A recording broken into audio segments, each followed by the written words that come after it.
Hello, everyone, and welcome to Pod TV's number one financially watched TV show in the world with Peter Bennett. You are now watching Wall Street Hackers. Peter received his Bachelor's of Economics at UCLA, his law degree at Miami, and an MBA in finance from New York University, where he spent the next 17 years working in Wall Street. And he's bringing to us some of his expertise, his great talent in trading, and some great tips so that we can learn how to stay above water in this economic storm. As we all know, it's been pretty challenging. So I hope everyone is doing well. And we look forward to hearing some of Peter's great tips. Welcome, Peter. Hi, Kim. Hi, audience. So you can catch Wall Street Hackers most weeks during the year. We're going to take a brief hiatus for the summer. We'll have a show next week, and then we'll resume September 7th. So you can see it on most distribution channels on a new episode on Thursdays or some on Saturdays, depending on where you're watching. So the markets, we always cover that first. First thing we do is our favorite chart, if we can pull that up. So this is one of the themes of our show. There are several themes, actually.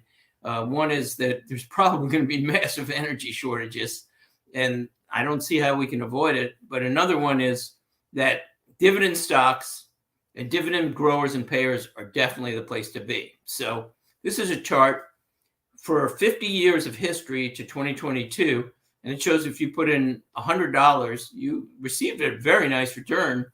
If you put it in the S&P 500, of course, during that time, the Fed was lowering rates a lot. So that sort of stimulated the whole market. But the point is, comparing to dividend payers, you receive just about exactly twice the return over 50 years. And it would be worth $8,000, where dividend growers and initiators were $13,000. So where do you want to put your stock allocation? Is pretty clear. I know where I want to put mine. If something doesn't pay a dividend, I might own it. I owned tech for a while, but I like dividend payers. I'll take that bet. And I like the cash flow. So we can drop the chart. Thanks, Kim. In main news, everybody who follows the markets knows the Fed raised a quarter point. The issue is the market, as I always call it, delusional, says we're, quote, one and done. So the market is forecasting not only that the Fed is finished, but also that the Fed's going to drop rates. The only problem with this is, one, the Fed doesn't necessarily agree at all. So the Fed itself is projecting one more rate increase. And in terms of dropping, Chairman Powell just said, I think it was this week, yesterday, somewhere in there, that he wouldn't be surprised if there's no rate drops at least till 2025. And here's the thing. Even forget about what the Fed thinks. Nobody really knows. That's the point. Because nobody knows how long it's going to take to fight inflation and what rate will really achieve it. A lot of people say it needs to go higher, or considerably higher. I just read an article yesterday, I think it was about that they think it needs to go over 6%. Larry Summers, who was the Treasury Secretary under President Obama and who is now the president of Harvard, and he was very good at predicting the rates and that the Fed was behind, said that he thinks it has to go 0 to 2% higher than inflation. And I think inflation is going to kick up again. So Wall Street Hackers see very little progress on actual inflation and where it's going. One, unemployment at 3.6%, a 50-year low. No progress, basically, if anything, is going against the Fed. Two, energy prices, as we've been saying, likely going higher. I've said this summer I wouldn't be surprised if it goes higher, and this fall, Goldman Sachs said it's possible it'll go to 100, which would be a shock to the market, because if energy, which went down 16% year over year as of last month, stops going down and starts going up, it's going to stimulate the rest of those numbers. So cause and effect. And the third thing is the government keeps spending money. I mean, there's huge stimulus mark out there. And, so nobody really knows again. And anybody who says we know isn't sure. But the market is, everything's fine. We're finished. It's all, hunky-dory, whatever. So the Fed has been behind the curve. We'll see what it takes, but this is very uncertain, and that means a lot of risk because the market is priced for this kind of perfection. Getting to technology, as we've been saying, that's been driving the market, particularly only 7 AI-oriented stocks. I'm including Tesla as AI-oriented because they have a lot of AI, but 7 stocks driving the market. But the question is it a chicken or egg kind of thing? So beta means, for those who don't know, the correlation of the stock market to a stock. So it's a very useful tool because some stocks correlate very highly or move quicker than the market and react, and others don't move that much relative to the market. So let's look at some of these 7 companies. NVIDIA's beta, its correlation with the market is 1.8. So again, an example. So if the market goes up $1, or a percent, I should say, NVIDIA go up 1.8%. Tesla, 2.1 beta. Apple, 1.3. Amazon, 1.3. Alphabet 1.1. Only Microsoft out of those 7 is at 0.9, so it basically moves with the market. But that's great, except for the market went up and tech drove it. But now what happens if the market goes down? Tech will go down a lot faster. So, I'm never against tech. I was in tech for a while and I enjoyed it. I did well with it. And so, but right now at these inflated prices, it's hard to say, and I'd rather personally be in energy where I feel more confident, or dividend payers where I feel more confident. Tech may be great. I'm not saying no, these are great companies, but there's a lot of arguments against it too. The efficient market theory, which is a big theory in MBA school, and although most financial people would know exactly what it means, it says that all information is priced into the market. So if all information is priced into the market, the future growth of tech is priced into the market. Now, there's 2 points about that.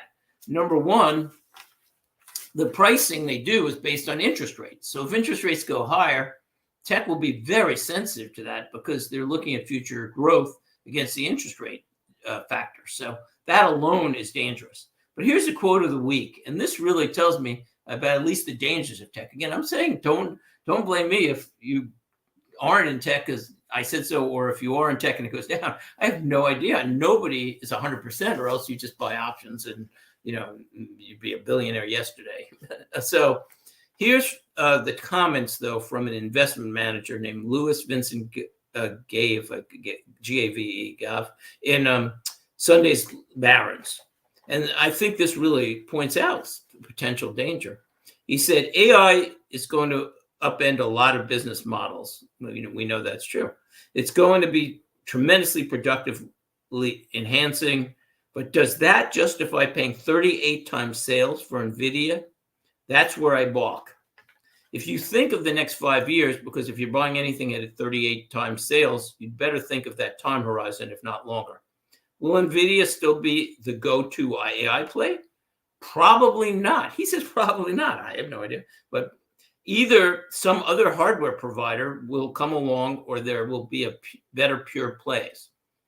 The internet, and this is a very good point, the internet blew past everybody's expectations. But if you bought the top 10 tech stocks in 2000, you made money in Microsoft, but lost money on all the others, including Nortel, Lucent, and Sun Microsystems. Have you even heard of these companies? Nortel, Lucent, and Sun Microsystems? And they were the hot stocks in 2000, the big tech move. So again, I don't know about tech. I just want to point out the risk. And at this point, I'm waiting because I think there's a lot of downside, but maybe it'll keep climbing the wall of worry. But the bottom line is if the Fed, because now we're hitting the kind of window where reality is going to appear.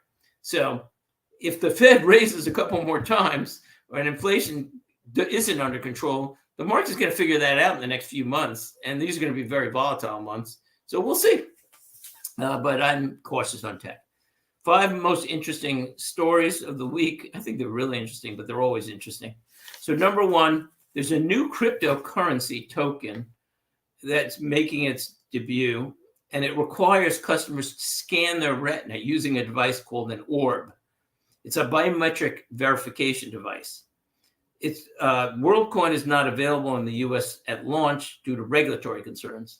By the way, as a footnote, I've said all along, Bitcoin go to $1 million or zero, but I don't think Bitcoin and crypto have a good future, probably because more and more countries are developing or offering digital currencies that do the exact same thing. There's no secrecy, there's no more tax evasion, so I don't see a lot of advantage for crypto.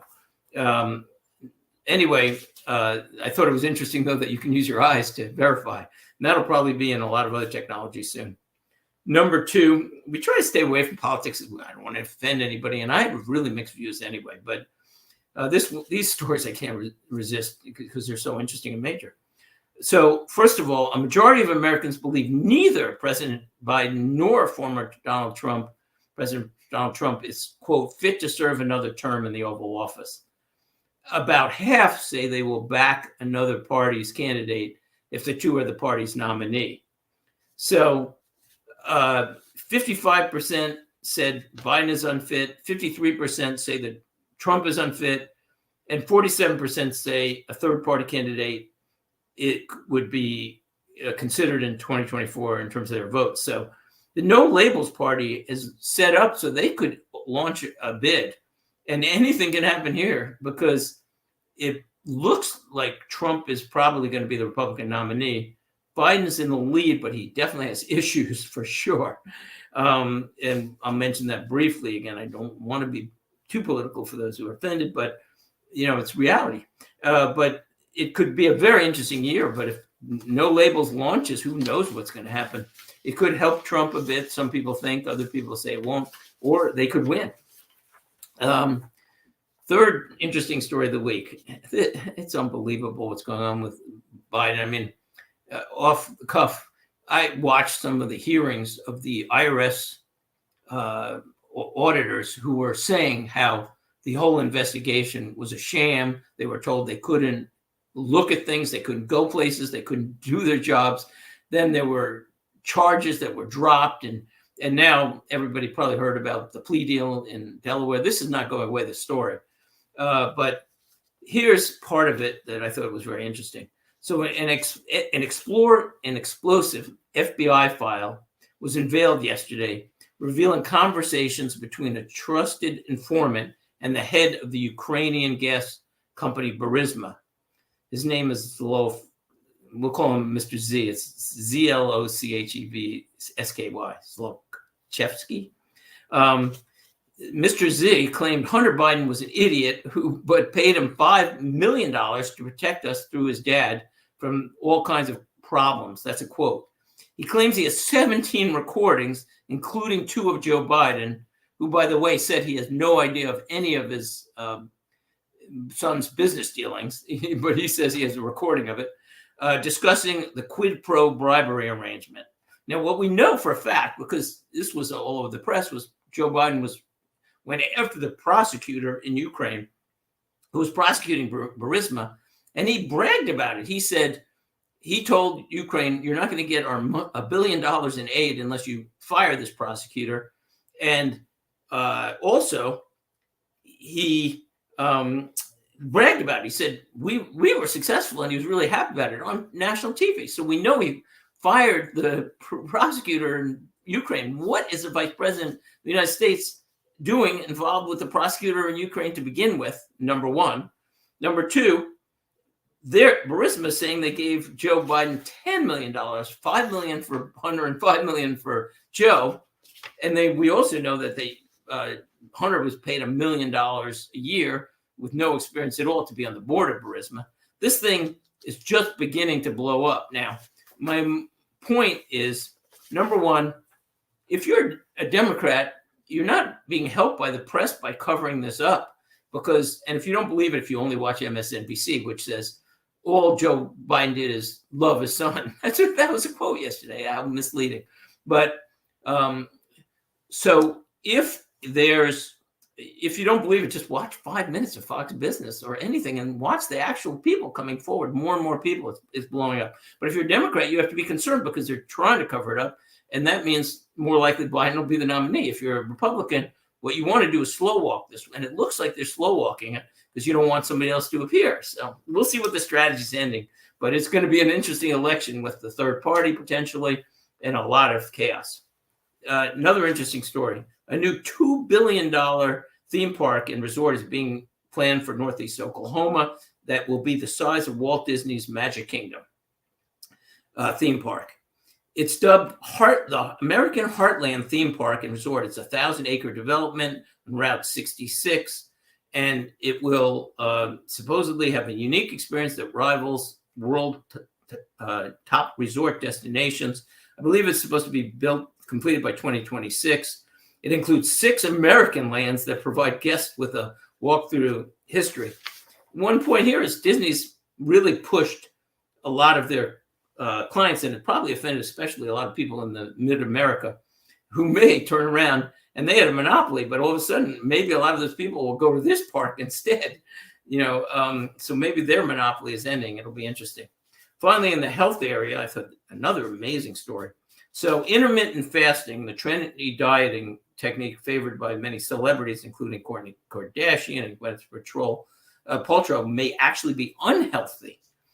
Research published in the International Journal of Epidemiology, sorry for that, tracked the eating habits of 10,000 adults, and those who used intermittent fasting had a 59% higher rate of type 2 diabetes than those who ate breakfast before 8 a.m. They said the highest risk, by the way, if you're doing it, is for people who eat after 8 a.m. or diabetes. If you ate a late dinner, after 10 p.m. So these irregular diet habits may be very unhealthy. And the study showed basically that snacking was very healthy in terms of diabetes, snacking more than 5 times a day, and also that basically calorie counting was equally as effective in the end for the 10,000 adults. So much for intermittent fasting. I tried it once. It worked to a point, but I'm back to calorie counting now especially. So we'll take a quick break, and we'll be back with the pick of the week and the discussion of the week. See you soon after the ad.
Oh, beautiful for spacious skies, for amber waves of grain, for purple mountain majesty above the fruited plain.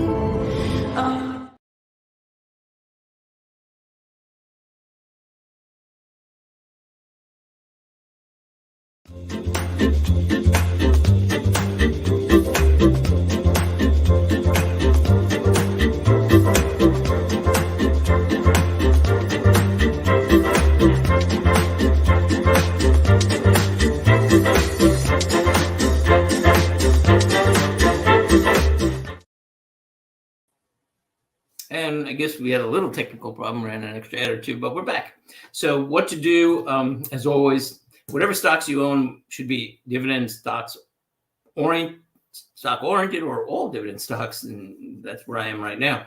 Own energy, and we'll discuss that some more, but I'm always talking about energy and the potential energy shortages coming, and be defensive, at least at this time especially. So the dividend stock of the week is actually an MLP. I've mentioned it several times. Recently I mentioned it, but I just increased the allocation again, and it's worth mentioning. So Energy Transfer, it's ET. It's an MLP, and it's a pipeline, and that's my favorite sector by far. I view them pipelines as safe and high yield, and investors often say, I'm a value investor, I'm a growth investor, I'm an income investor. But I say, if you can have all three, go for it. And that's the only place I personally, or almost the only place I see that kind of opportunity. So I love AET. It does, of course, have tax implications, but most of them are favorable. In the United States, you might get a lot of return without any taxation for a long time. You can look it up. If you own too much in an IRA, you have to be careful. What do I love about ET? A 9.3% dividend. By the way, ET and EPD, about 5% allocations each, just raised their rate, dividends, EPD by 2% and ET this week by 0.8%. Again, growth in income from a 9.3% dividend. The price to cash flow is 4.3. So that's 23% cash flow yield. That's a ton of money to reinvest, to pay the dividends. Their 5-year annualized growth is 17% according to TD Ameritrade. So why only 5%? Well, its numbers are better than my favorite MPLX. But the only thing that I'm a little cautious about is the chairman and major stockholder, Kelsey Warren, has in the past made a lot of acquisitions. And some of them have been very favorable, and some of them have been questionable. So they weren't terrible, but they were questionable. So it makes me a little cautious. So I raised it to 5%. And also I'm restricted because I'm about 28%, 29% energy. I can't be more than that. If any, that's very aggressive in the energy sector. But I like it a lot, and so I'll go with ET as the pick of the week. And the last thing I'll mention is I had a consumer staple, so I'll mention that next week because I can't only do energy, and we often go off of energy focus. And so next week I have an interesting fund, which I rarely use, but it's an interesting type fund ETF that I like as consumer staples. So panel discussion of the week. Question is, should investors who are planning for the future be more afraid of inflation, stagflation, or deflation? Quick background. There's a lot of factors, by the way, that can argue for any of the above or all of the above. It can't be all of the above. Number one, the Fed has been fighting the battle against inflation for a year and a half, as we know, and Wall Street's hackers sees little progress, as I just discussed, with unemployment low. Oil prices have been, number two factor, oil prices have begun to rise this summer. That's both inflationary and deflationary way, but initially it's very inflationary. That could drive inflation back up.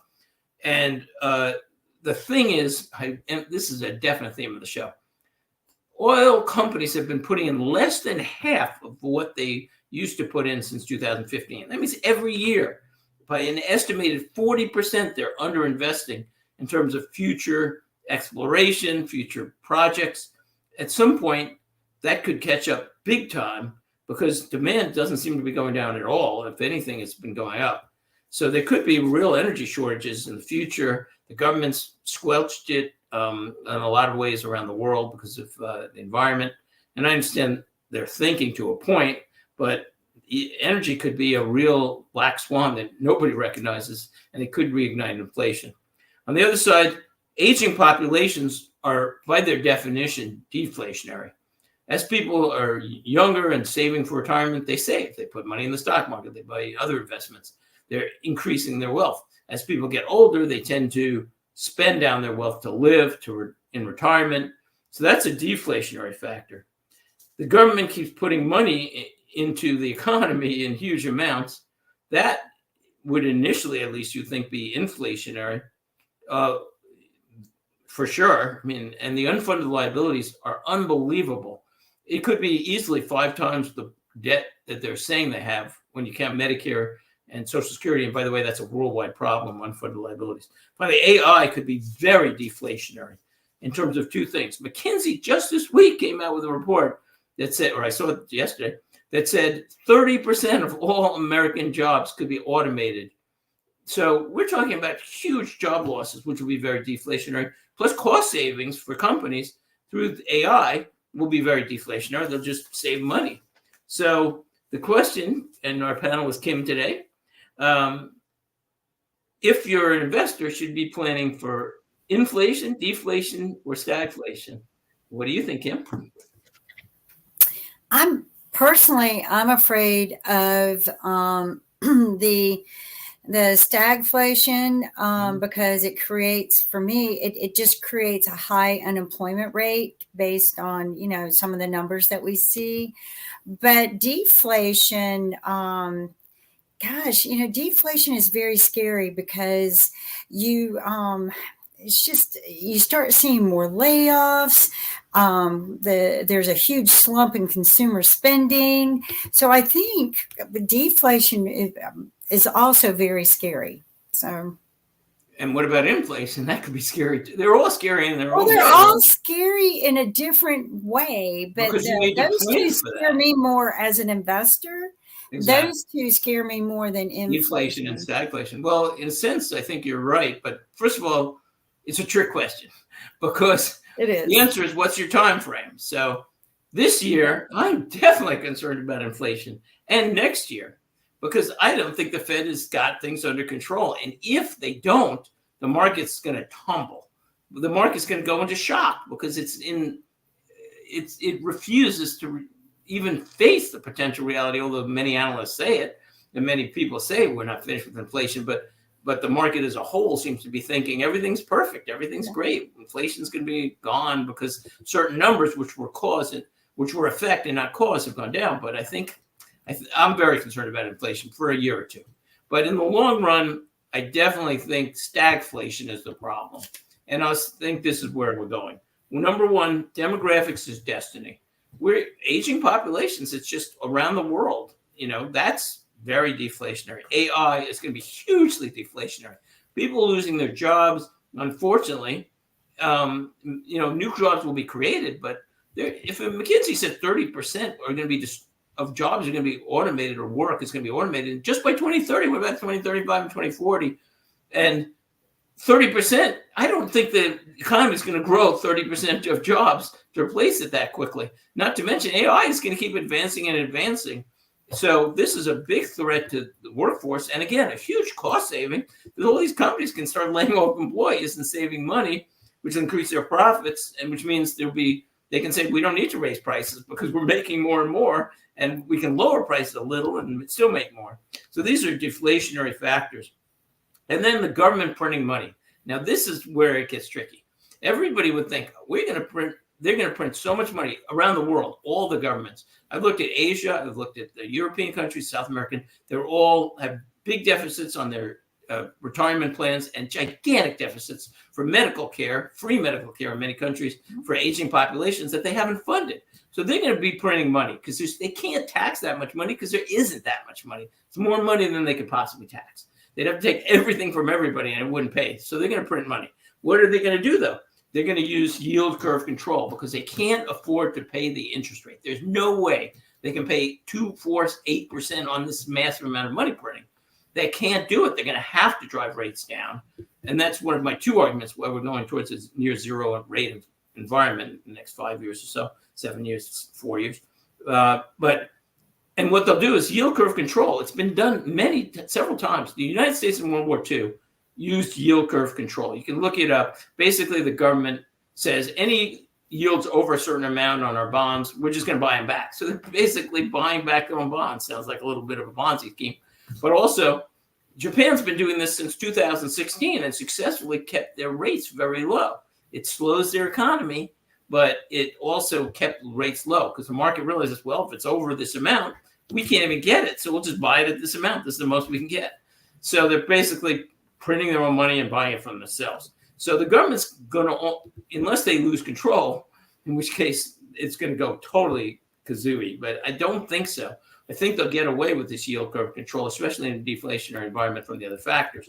So at that point, the bottom line is, what do you do about this? Because that's all bad news if it's stagflation, especially because that's what the government needs. They need inflation to be higher than interest rates so that inflation eats away at some of the money they're printing. So they want it, and the governments usually get what they want. The higher the inflation rate, the more the money they're printing won't affect the economy as much because everything will be adjusting, except for it'll affect people. So the bottom line on the positive note is, so this is why you should prepare. Oh, one last footnote. Look at a 30-year Treasury yields. And since the last 40 years, it's been going down until COVID in a straight line, almost perfect straight line, heading towards zero in about maybe 5 years. So that trend will continue again after we get through this inflation fight. And in the end, it's probably heading to zero or close. So even last year, it was very low. So what do? Well, the bottom line, the positive side is prepare when you can. Buy dividend stocks, buy income, long-term income. I'm buying 30-year treasuries in my IRAs. I don't care. If I get 4%, you know what? Last year I couldn't get a 2. You get like 2% in a muni and maybe 2 point something in a treasury. It could easily return there for the rest of our lives. So this is a good time to lock in income. And then if you're wrong and the rates go high, at least you have the income to reinvest at higher rates. But I wouldn't count on that because I think there's a lot of forces pointing towards lower. So we're starting to run out of time. We have one more show, as I said, for this summer next week. And then we're going to take a brief break if you're watching it because we're going to rerun the shows during the hiatus of two or three weeks. So as Kim always says, get healthy and get wealthy, one of my favorite expressions. And we'll see you next week and have a good week. Bye-bye.